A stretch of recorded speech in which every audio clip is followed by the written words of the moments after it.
After Bhaktin Prabhu's classes, the pressure.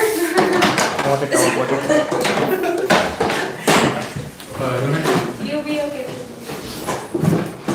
You're the best. That's what I was Here, give it to me.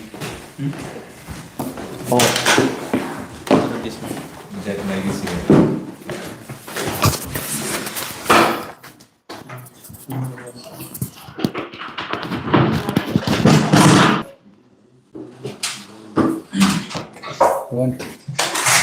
What? Om Namo Bhagavate Vasudevaya. Om Namaste Vasudevaya. Om Namo Bhagavate Vasudevaya. Om Namo Bhagavate Vasudevaya. Om Namo Bhagavate Vasudevaya. Om Namo Bhagavate Vasudevaya. O my Lord, the all-pervading personality of Godhead, I offer my respectful obeisances unto you. Narayanam Namaskritya Naram Chaiva Narottamam Devim Saraswatim Vyasam Tato Jayamudiraye. Before reciting Srimad Bhagavatam, which is the very means of conquest, one should offer respectful obeisances unto the personality of Godhead, Narayana, unto Narayana Rishi, the supermost human being, unto Mother Saraswati, the goddess of learning, and unto Srimad Nashta Prayeshu Bhakteshu Nityam Bhagavata Sevaya Bhagavati Uttama Shloke Bhaktir Bhavati Naishtiki. By regular attendance in classes of the Bhagavatam, and by rendering of service to the pure devotee, all that is troublesome to the heart is almost completely destroyed, and loving service unto the personality of Godhead, whose praise through transcendental songs is established as an irrevocable fact. Om Ajnanatimirandasya Jnananjana Shalakaya Chakshurunmilitam Yena Tasmai Shri Guruve Namaha. I was born in the darkest of ignorance, and my spiritual master opened my eyes with the light of knowledge. I offer my respectful obeisances unto him.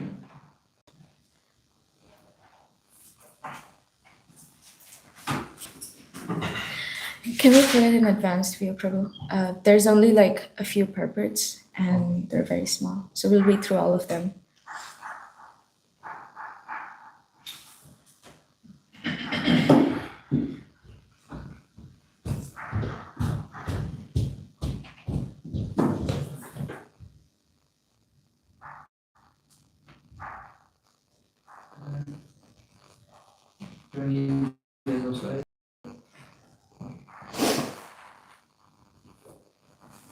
Prabhu. So we are reading from chapter 3, marriage of Son, Sukanya and Chavanya. Yes. Okay, text one, translation. Sri Shukdev Goswami continued. Okay, Sarati, other son of Manu, was ruler completely aware of Vedic knowledge. He gave instruction about the function of second day of Yajna to be performed by the descendants of Angira. Shrati had a beautiful lotus-eyed daughter named Sukanya, with whom he went to the forest to see the ashrama of Shravana Muni. While that Sukanya, surrounded by her friends, was collecting various types of fruits from trees in the forest, she saw within the hole of an altuan two things glowing like luminaries. As if induced by providence, the girl ignorantly pierced those two glowworms with the thorn, and when they were pierced, blood began to ooze out of them. Thereupon, all the soldiers of Sharyati were immediately obstructed from passing urine and stool. Upon perceiving this, Sharyati spoke to his associates in surprise. How strange it is that one of us has attempted to do something wrong to to Shyamana Muni, the son of Drigu, it certainly appears that someone among us has polluted this ashram. Being very much afraid, the girl Shukanya said to her father, I have done something wrong, for I have ignorantly given this to the luminous substances which are. After hearing this statement by his daughter, King Sharati was very much afraid. In various ways, he tried to appease Chavana Muni, for it was he who sat within the hole of the earthworm. Oh. King Saryati, being very contemplative and thus understanding Chavanamuni's purpose, gave his daughter in charity to the sage. Thus, released from danger, with great difficulty he took permission from Chavanamuni and returned home. Read the purport also. The king, after hearing the statement of his daughter, suddenly told the great sage Chavanamuni everything about how his daughter had ignorantly committed such an offense. The Muni, however, inquired from the king whether the daughter was married. In this way, the king, understanding the purpose of the great sage Chavanamuni, Tad Avi Prayam Anaya, immediately gave the Muni his daughter in charity and escaped the danger of being cursed. Thus, with the permission of the great sage, king returned home. Chavana Muni was very dutiful, but since Sukanya had gotten him as her husband, she dealt with him carefully, according to his mind. Knowing his mind, she performed service to him without being bewildered. Keep reading the purport also. This is an indication of relationship between husband and wife. A great personality like Chavana Muni has the temperament of always wanting to be in a superior position. Such a person cannot submit to anyone. Therefore, Chavana Muni had an irritable temperament. His wife Shukanya could understand his attitude and under the circumstances, she treated him accordingly. If any wife wants to be happy with her husband, she must try to understand her husband's temperament and please him. This is victory for a woman. Even in the dealings of Lord Krishna with his different queens, it has been said that although the queens were the daughters of great kings, they placed themselves before Lord Krishna as his maidservants. However great a woman may be, she must place herself before her husband in this way. That is to say, she must be ready to carry out her husband's order and please him in all circumstances. Then her life will be successful. When the wife becomes as irritable as the husband, their life at home is sure to be disturbed or ultimately completely broken. In the modern day, the wife is never submissive, and therefore home life is broken even by slight instances. Either the wife or the husband may take advantage of the divorce laws. According to the Vedic law, however, there is no such thing as divorce laws, and a woman must be trained to be submissive to the will of her husband. Westerners contend that this is a slave mentality for the wife, but factually it is not. It is a tactic by which a woman can conquer the heart of her husband. However irritable or cruel he may be, in this case we clearly see that although Chavana Muni was not young but indeed old enough to Shukanya's grandfather and was also very irritable. Shukanya, the beautiful young daughter of a king, submitted herself to her old husband and tried to please him in all respects.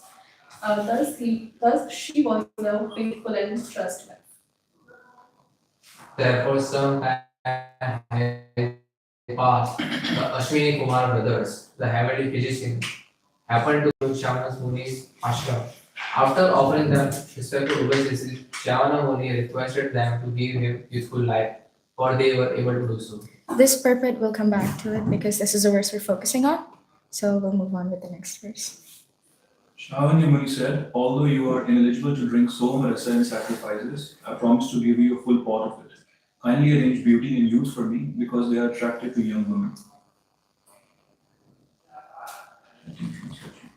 The great physicians, the Ashwini Kumars, very gladly accepted Chavanya Muni's proposal. Thus, they told the Brahman, just dive into this lake of successful life. One who bathes in this lake has his desire fulfilled.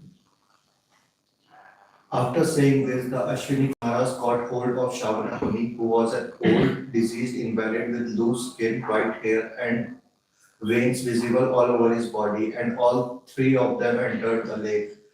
Shavana Muni was so old that he could not enter the lake alone. Thus, the Ashwini Kumaras caught hold of his body, and the three of them entered the lake. Thereafter, three men with very beautiful bodily feature emerged from the lake. They were nicely dressed and decorated with earrings and garlands of lotuses. All of them were the same standard of beauty. The chaste and very beautiful Sukanya could not distinguish her husband from the two Ashwini Kumars, for they were equally beautiful. Not understanding who her real husband was, she took shelter of the Ashwini Kumars. Sukanya could have selected any one of them as her husband, for one could not distinguish among them. But because she was chaste, she took shelter of the Ashwini Kumars so they could inform her who her actual husband was. Accept any man other than her husband, even if there be someone equally as handsome and qualified. The Ashwin Kumaras were very pleased to see Sukanya's chastity and faithfulness. Thus they showed her Shavana Muni, her husband, and after taking permission from him, they returned to the heavenly planets in their plane. Yes. So this part of this section of this chapter deals with Sukanya, Sharyati's daughter. And so since we're talking about Manu since Canto 8, it's like a lot of information. So I understand if you're falling asleep like Prabhu. But okay, so this story is very short and has a lot of things that are like, why is it like this? Might be a little bit hurtful to the women, understanding that, oh, we always have to submit, even if our husband is like 80 years old, 90 years old, and we have to please him and not expect anything in return. But we'll look at everything one by one. And I'm not a relationship expert, so please forgive me. And since we're also like in a brahmacharya ashram for now, we'll also look at that aspect of what this story is trying to say. So it starts with Sharyati and how he had a daughter named Sukanya. And she, with her friends, were collecting various types of fruits from the forest. And then she looks into a hole of an earthworm and then sees two glowing worm kind of thingies. And she is probably thinks that it's just glowing fruits, right? So she pierces those two worm-like things, and turns out that those were the eyes of Chavana Muni, who was sat in meditation and performing austerity and penances, right? And after, like, the main issue with Chavana Muni was not that his eyes were pierced, but that his dhyana was disturbed. And for that, he cursed all of the king's people, all of them, like his army and all of them, all that tend to the king. He cursed all of them that they will be unable to pass urine and they participated. Okay. So if, God forbid, if you've ever had to suffer through such thing like constipation, you would know that it's very difficult, very painful, and you cannot. It is a bodily thing, Prabhu. We should not laugh. Okay. Okay.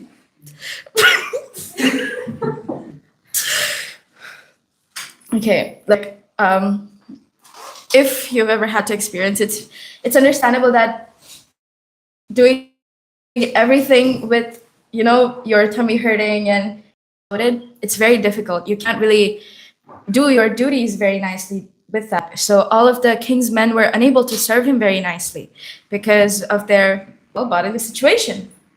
And then the words started to roam around that, oh, someone must have offended the Muni. And then although very scared, Sukanya, she was very honest. And she decided to reach out to her father, right?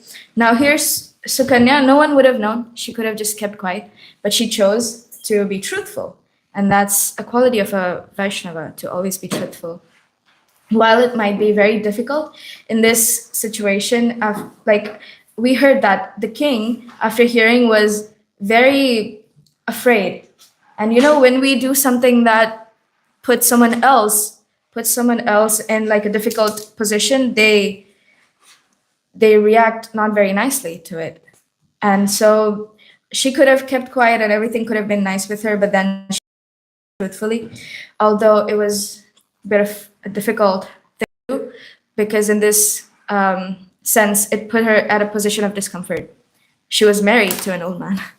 So, yeah, after the king heard from his daughter that this has happened, he also decided that it was the best to surrender to the Muni, whom they had offended unknowingly. And after they talked to the Muni asked for the king's daughter in return, right? And now here, had a good point, but then I'm forgetting right now. We'll come back to it. After Sukanya got Chavana Muni as husband, she, like, imagine her being married to an old Muni, right? And with a young girl, she dreams of a good husband, a good looking husband, a very talented husband.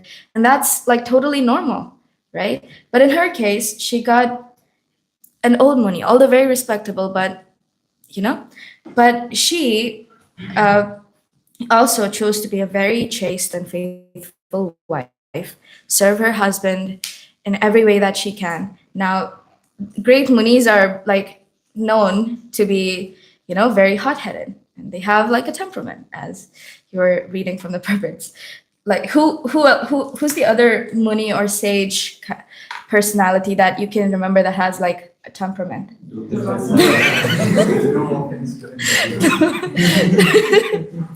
Yeah, the Rasa Muni. So these sages, if you read pastimes about him, you will understand that it's very difficult to please these. It was very difficult to please him in all the circumstances and all the situations, and they're known to curse people left and right. But here, like in the past chapter, in the last chapter, we read about whom? Last chapter. Yes, about the cow and the tiger. Who was the person? Sudyumna. Sudim. That was different. Let's go back.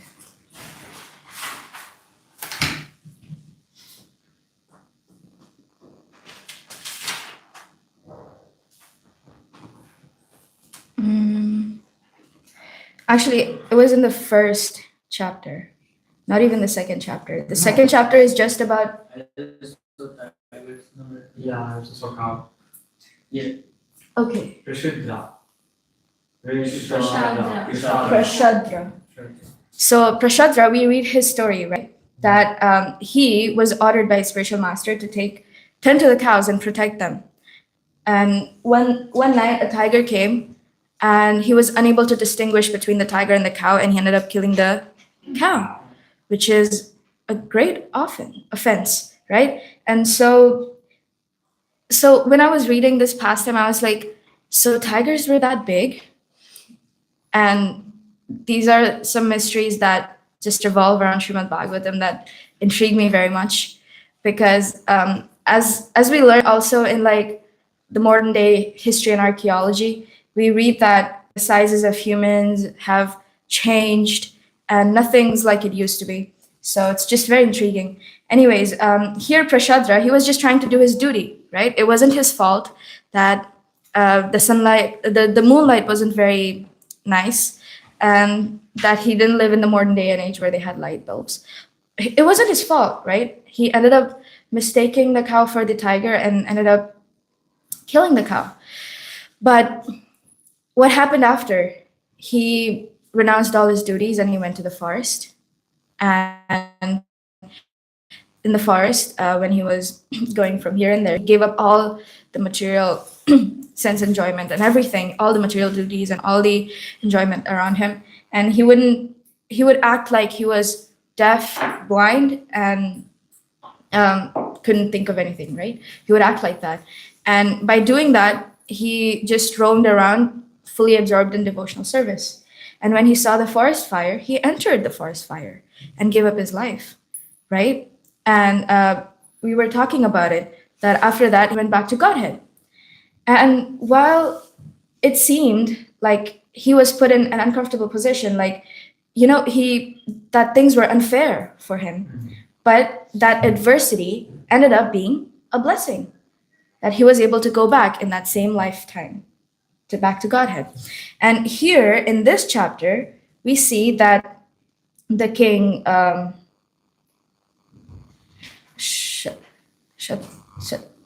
king Shariati, the king Shariati here also, he's said to be very learned, right? And he was doing everything right, but something that wasn't even under his control happened, that he and his men had to suffer for, right? His daughter did her own thing, but he was put in an uncomfortable position. So this is an example that even though we think that, oh, I've been doing everything right, and this situation was totally not under my control, why am I having to suffer? And why am I having to bear fruits for someone else's actions, right? We think that, oh, this is very unfair. I must fight for my rights. But then instead of fighting, Shariati, he decided that it was best to take shelter. And in Partha Prabhu's class, from one of the classes that I remember, he said that whatever that comes our way, if we accept it with folded hands, we will realize in time that whatever came our way was Krishna's blessing. And here King Shariati is exhibiting that surrender to the Lord by thinking of the adversity and as an opportunity to just surrender and try to fix the things. When things happen that are unfair to us, we try, like, the first thing that comes to our mind is to retaliate, right? To prove our point, to let everyone know that, oh, just making sure everyone knows this thing happened, I had no part in it, this person was responsible, and I was framed. So I am innocent. That's what we think to do, and that's what happens in a lot of cases. But when we stop acting on that urge to, like in the seminar, right? We were learning that being right is a losing strategy in any kind of relationships. So that was something that I was reminded of while reading this particular pastime also. So what happens is here, Sukanya marries Chavana Muni and she pleases him. And he's known to have a temperament, as we were talking about. And so she learns about all of his moods and tends to him as such, And Srila Prabhupada in the Prabhupada says that modern days wives, she doesn't want to submit. And so now, although I'm not saying that we should, like, I personally don't have a very firm stance on this because I don't have full knowledge as of now. But then here also in the purpose, it's written that it's important for the wife to submit and to her husband and tend to him according to his needs, because that's the way that they can please him. Now, Chavana Muni, although he had like this temperament, what did he ask from the Ashwini Kumaras? Beauty. Youth and beauty, right? Why? He was old and he had been, performing penances and austerities, and he was serving the Lord, and he was sure to go back, right? Why did he ask for youth and beauty? Can anyone try to guess? Please his wife because she did so much for him. Yeah. Yes, to please his wife, because she did so much for him. And this, in the purport, it's written that it's the easiest way to please the husband, and to win their heart is by serving them. And by doing that, you can very smartly get them to do what you want. Because and yeah, so in the end, this is what happened. Chavana Muni asked for youth and beauty from Ashwini Kumaras, and he was told that he couldn't even help himself to the lake or pond. But yeah, and he did all of that for his wife. Okay, now on to the notes that I made. Oh, actually, you have to read the verse. Please forgive me. We'll go to 9:3:11.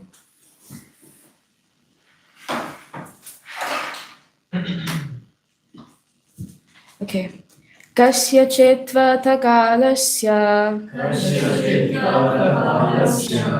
nasyadhyavashrmagato tau pujyetva provacha vayo me dattamishvaro.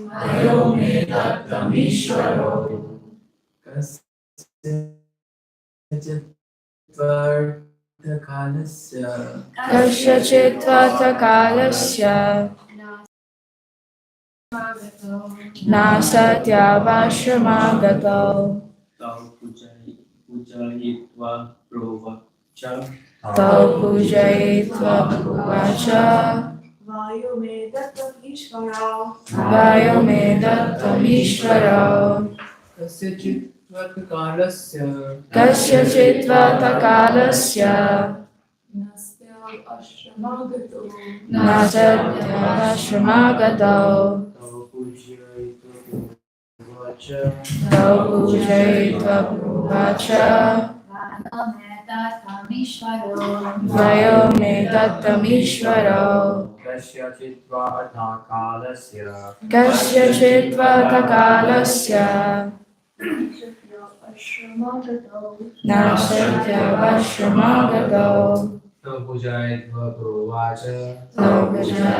provacha Vayu me datamishvara. vayo me dattamishvara. Kasyachitvatakalasya nasatyavashrmagato tau pujayitva provacha vayo me dattamishvara. We'll read synonyms all together. Kasyachit, after some time. Tu, but, atva, in this way. Kalasya, time having passed. Nasatya, to Ashwini Kumars. Ashrama, that place of Javanamuni. Agato, reached, thou, unto those two. Pujayitva, offering respectful obeisances. Provacha, said. Vaya, youth, me, Avi, Ratam, please give, Ishvara, because you are able to do so. Translation will read all together. Thereafter, some time having passed, the Ashwini Kumara brothers, the heavenly planets, to ashrama. After offering them respectful obeisances, Shavana Muni requested them to give him youthful life, for they were able to do so. Who would like to read the purport? The heavenly physicians, like the Ashwini Kumaras, could give youthful life even to one who was advanced in age. Indeed, great yogis, with their mystic powers, can even bring a dead body back to life if the structure of the body is in order. We have already discussed this in connection with Bali Maharaj's soldiers and their treatment by Shukracharya. Modern medical science has not yet discovered how to bring a dead body back to life or bring youthful energy to an old body. But from these verses, we can understand that such a treatment is possible if one is able to take knowledge from the Vedic information. The Ashwini Kumaras were expert in Ayurveda, as was Dhanvantari. In every department of material science, there is a perfection to be achieved, and to achieve it, one must consult the Vedic literature. The highest perfection is to become a devotee of the Lord. To attain this perfection, one must consult Srimad Bhagavatam. which is understood to be the ripe fruit of the Vedic desire tree. Nigama kalpataru kalutam phalam. Haribol. Yes. Now, when I was reading this particular pastime, I was wondering that of all stories that could be told, why do you think this one in particular is preserved in Srimad Bhagavatam? That a whole 17 verses are dedicated to this story. Anyone? Why is it so important that it's in Srimad Bhagavatam? Medical treatment? Medical treatment? Sure. I mean, if we find the lake, Prabhu, please tag the location. Yes, Prabhu. Is that the Shastra, how it's saying how the wife should obey the husband, and what she gets something, because a lot of women will get offended if we hear this, is how her husband actually did something for her as well. Some individuals do take advantage, but her husband actually changed himself, please his wife, so it kind of allows us this day and age to understand why they're saying that, because sometimes people, they go against certain things because it goes against their feminist views, so I don't know, I just thought in this day and age. That's right. For many of us.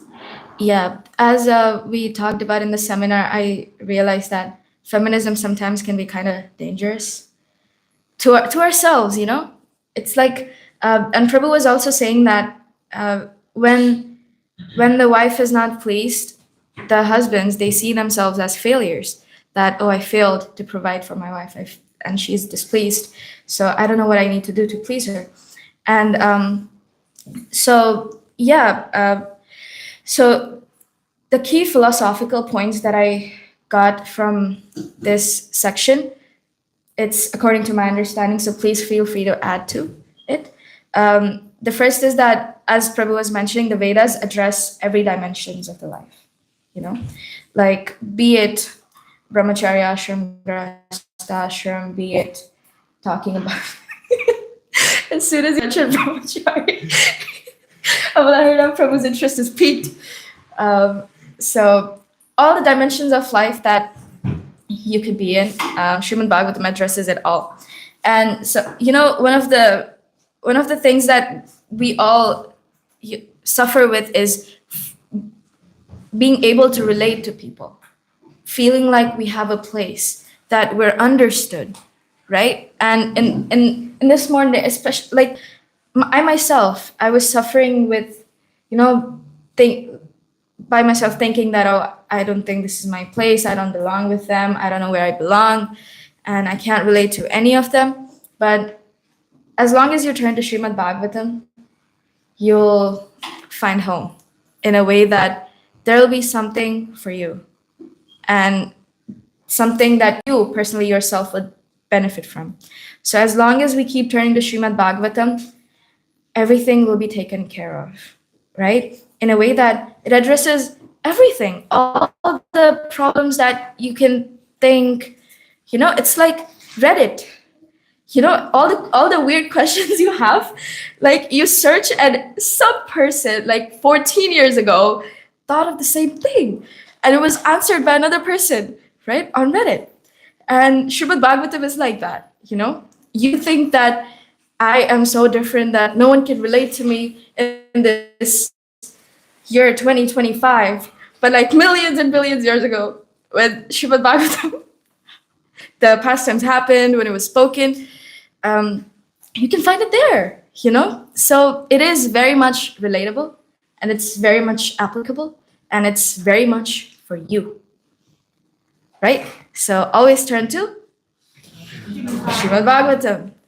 That's one of the points. And I would personally read books that I could relate to try and find a short-term escape.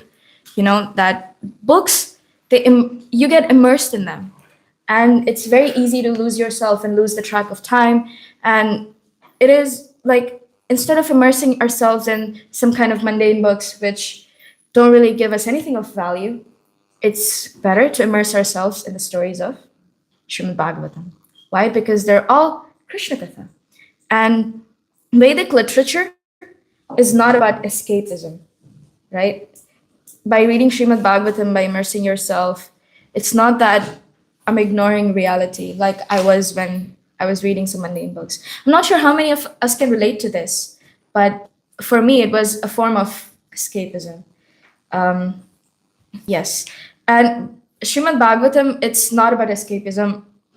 It's about transforming everything, including relationships, struggles, and duties, into spiritual practices, right? And so, yeah, that's the first one, that Vedas, they address every dimension of our life. And then the second is how selfless service attracts divine reciprocation, right? And like sometimes, we all understand this fact that as Vaishnavas, we live to serve each other. But sometimes, especially if we're living all together and we get to know the person kind of personally, we're like, I don't know if they're deserving of my service. And that's a very crazy thing to think about. And we might not exactly think about it, but sometimes our actions kind of reflect that, knowingly, unknowingly.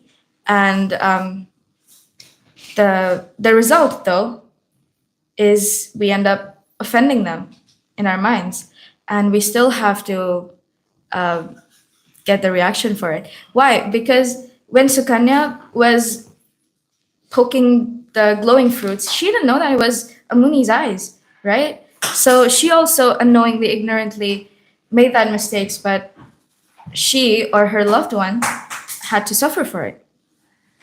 And so this story is, and after all of that, she just surrendered and she tried her best to please her husband. And so this is a story of how selfless service attracts divine reciprocation, right? And Krishna says in Bhagavad Gita, as they surrender unto me, I reward them accordingly, right? So Kanya didn't serve Chavana with expectations because he was an old Muni. What could he provide her? I mean, a lot, like knowledge and stuff, but it's like he was an old Muni and she wasn't serving him with any expectations. She was doing it out of duty, right? And this is an example of how even when it's not the best, or like we feel a bit uncomfortable doing our duties sometimes, we still must perform them, right? This is an example of how when you put yourself through something you don't really like or feel uncomfortable doing for someone else as a service, you are rewarded abundantly. And so this is also an example of how that is true. Yes. So she didn't serve Chavana with expectations, but her bhava, her mood, attracted the Ashwini Kumaras, right? And led her husband to be transformed, right? Prabhupada in the purport emphasizes that the husband voluntarily pleases the wife, and that is not material romance. It's reciprocation in dharma, right? If someone, for example, does a lot of service for this one person, and that person might not really like this person that's doing the service for them, but through time, their heart will melt. So service can melt even stone-hearted people. That, pardon? Metal-hearted people also. Metal-hearted. Or hard-hearted. Hard-hearted, stone-hearted people. So that's why it is advised that if you, and under unfortunate circumstances, end up offending a devotee, doing something that's not very pleasing to them, what do? You serve them. Whether they like it or not, you serve them. And you do it so sincerely that they forgive you, right? Yes, Prabhu. One of the example of selfless service and getting a very huge something back in return is Bhakti Siddhanta Maharaj and Gaur Krishna Das Babaji Maharaj, because he didn't let him serve. Gaur Krishna Babaji Maharaj didn't let Bhakti Siddhanta, but because he was just very persistent, then Gaur Krishna Das Babaji was wondering like, who is this person doing service for me? Mm. And he was pleased and then offered him initiation. Yes. And he only ever had, I think, one disciple, which was Bhaktin. Yes, Prabhu, it's not very nice of you to sneak in my room and read my script, Oh, but sorry. we forgive you. So thank you, Prabhu, for mentioning that. That's really important. I was also going to mention it that this, like, doing service for someone is like, you're doing that for me? Like, that's very nice of you. And like, for example, if Monal Prabhu is angry with me about something or something, for one, I would think, like, whatever, he can be angry with me. He's my brother. Where's he gonna go? He has to forgive me someday. But then that might take time, or like, but to show that I really care about my brother, how would I express that? I would do something for him, like make doodles, which might not carry a lot of value, but it carries sentimental value to show that, oh, I thought of you and I made something for you. Here it is. Please forgive me. Or like, it's like, a cat catching bugs and quietly leaving it at your doorstep because they thought of you and they wanted to do something for you. So the cat did something in its capacity to try and please you. And so you don't have to do anything extravagant, just small services, medium services, whatever you can think of to make that person's day better. You can serve them in that way. And that selfless service will attract Krishna's mercy.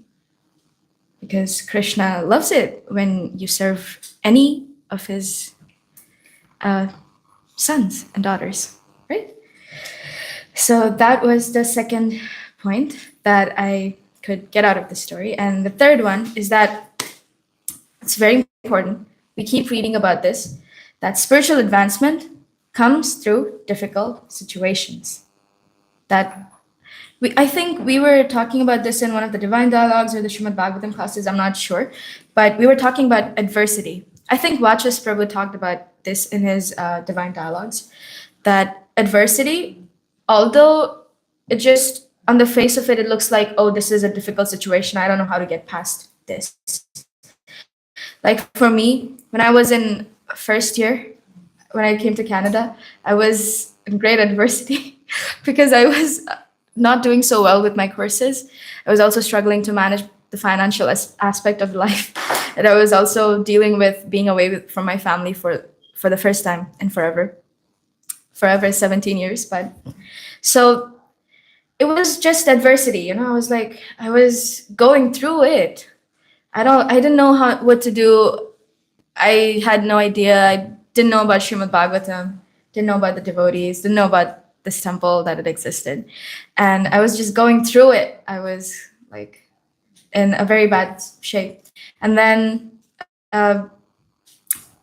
through that adversity, Mona Prabhu, he dragged me to the temple. I remember how much I used to, hate like travel, not visiting the temple, but traveling for 2 hours in the bus, in the subway, and again a bus, and then walking and whatnot. It was like literally crossing the 7 seas to come to this temple. It's very difficult, especially when you don't really know the the importance, or like when you don't really understand anything about spirituality, about Krishna. You think that, oh, I have to put great effort in this thing, and I don't even know if it's going to bear any fruits. I don't know if I'm going to get anything out of this spiritual practice at all. But then through that adversity, I came to Bhakti Academy, and now I'm here. And I would say I'm doing good. Yeah. So through spiritual advancement comes through difficult situations. Can we think of any other examples where a devotee or a person was put to a difficult situation, right?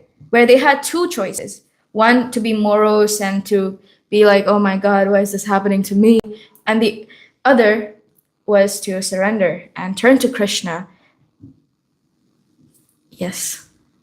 Draupadi? Yes. How? Just briefly. So she had to go through a lot throughout her life. She was disrobed in an assembly of her family, supposed family members, and all her sons were killed, and in that moment, and she was distributed between five brothers. So in that moment, she could have been like, "Oh, why is this happening to me? My life is just so bad." But because she understood that everything happens for a reason, she surrendered to Krishna, and then things worked out in her favor. Yes. And plus, Krishna was always present in her life. That was the best. Yes. So you were talking She about- also prays for, no, that's Queen Kunti, but yes. You were also talking about that advancement happens through adversity. So her advancement was that Krishna never left her side throughout her whole life. Yes. Gajendra. Like he fought for like thousands of years, and finally he surrendered to Lord King. Krishna always comes. You just have to call him, you know? Yes. Arjuna. Yes. He was put into difficulty to fight his relatives, grandfather, teacher. But then, because he took shelter of Krishna, he advanced in spiritual life and was able to win the war. And adversities, they're. Prabhupada. Oh, Srila Prabhupada. Prabhu. Yes. Very well. Adversities, my point is that adversities, it's impossible to evade, you know, a situation like that. Like, adversities will come and you cannot escape them. Since we're running out of time, I'll make this short point because after that, we'll have 2 minutes for discussion. I'm sorry. I should have managed it better, but then, okay. So adversities, you cannot escape them. They're inevitable. And, you know, every movie that you guys must have seen, there's some kind of adversity, you know, that the hero is put in. But after that, he, you know, shines through all of them, like passes with flying colors, and, you know, his name and fame is spread all over the world or universe. And so there is no good story without adversities. But adversities, they lead to, in this case, in Srimad Bhagavatam, eternal fame and glory, right?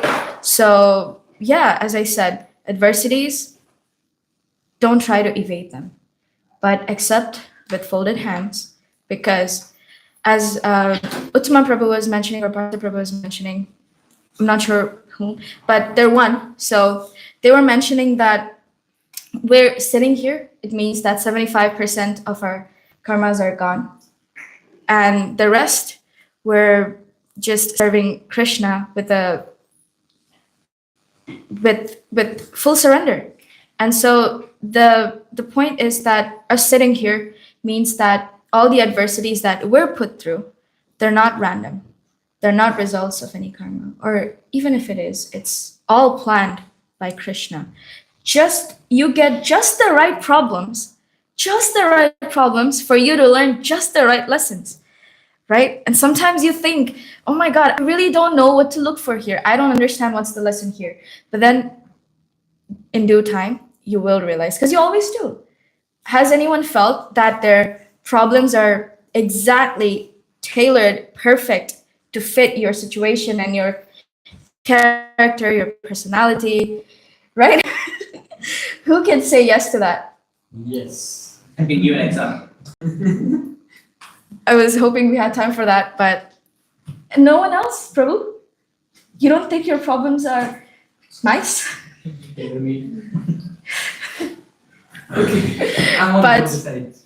Yes, but always have this firm faith that Krishna will take care of you. And everything that's coming your way, it's for your own benefit. Why? Because Krishna has seen to it. And there's and it's Krishna's hand behind everything that you're going through, that you're feeling, that you're seeing, everyone that you meet. None of that is coincidence. All of that is perfectly made for you. So, what are the 3 points? One sentence each. Yes. Selfless service attracts multiply. Yes, selfless service attracts divine reciprocation.